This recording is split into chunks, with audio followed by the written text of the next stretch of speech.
Président, bonjour. Bonjour à vous. Dès dimanche soir, vous étiez en cellule de crise parce que le Var a été touché une nouvelle fois entre Correns et on va dire Colobrières. Une nouvelle fois, nous Jusqu'à avons... Carcès également. Jusqu'à Carcès. Quelle est la situation 5 jours après? Alors 5 jours après, le préfet s'est rendu sur les lieux comme vous le savez. Madame Ponce est allée, puisqu'elle est présidente de la commission agricole dans notre département, s'est rendue sur place également. Et vous savez que ce sont des dommages assurables, donc il va falloir faire un petit peu le bilan d'une part de ce qui a été réellement touché. Apparemment, c'est peut-être plus grave qu'on l'imaginait, puisqu'on pense que certaines vignes qui ont été touchées ne produiront même pas l'année prochaine. Mais il faut attendre un petit peu, comme le disait le président de la Chambre d'agriculture, il faut quand même bien regarder les choses.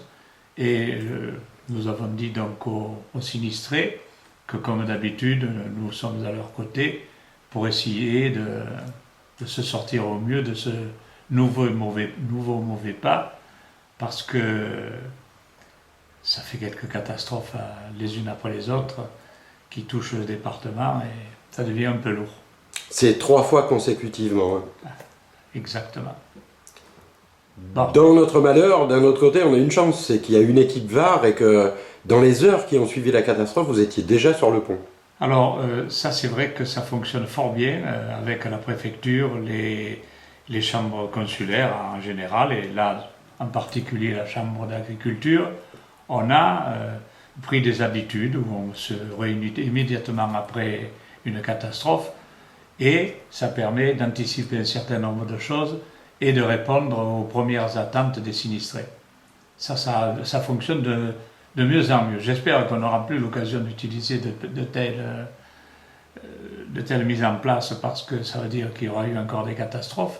Mais vous avez raison de souligner qu'on a une parfaite entente sur la gestion des problèmes. Si le monde agricole a été sévèrement impacté, on l'a vu, ça touche pas que la vigne, hein, ça touche l'arboriculture, l'apiculture, les céréaliers.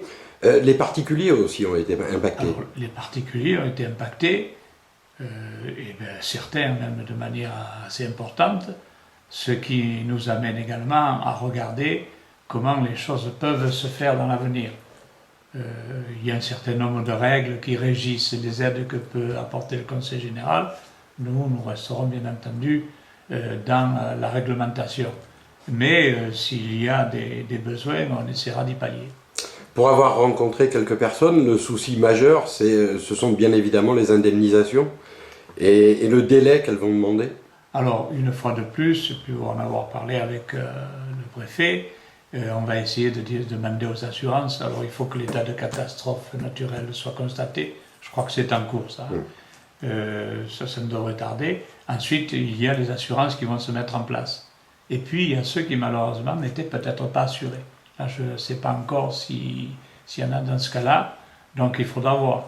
Mais là, la législation, elle est extrêmement précise. Donc, il faudra une nouvelle fois compter sur la solidarité de tous. C'est pas plus mal que lorsqu'il y a des vrais problèmes de ce type, la solidarité s'exerce comme elle s'exerce. On a vu en 2011, 2012 et puis même de là, tout le monde est prêt à aider ceux qui sont dans la peine. Alors, on verra comment les choses peuvent s'arranger. Président, je vous remercie. Je vous remercie.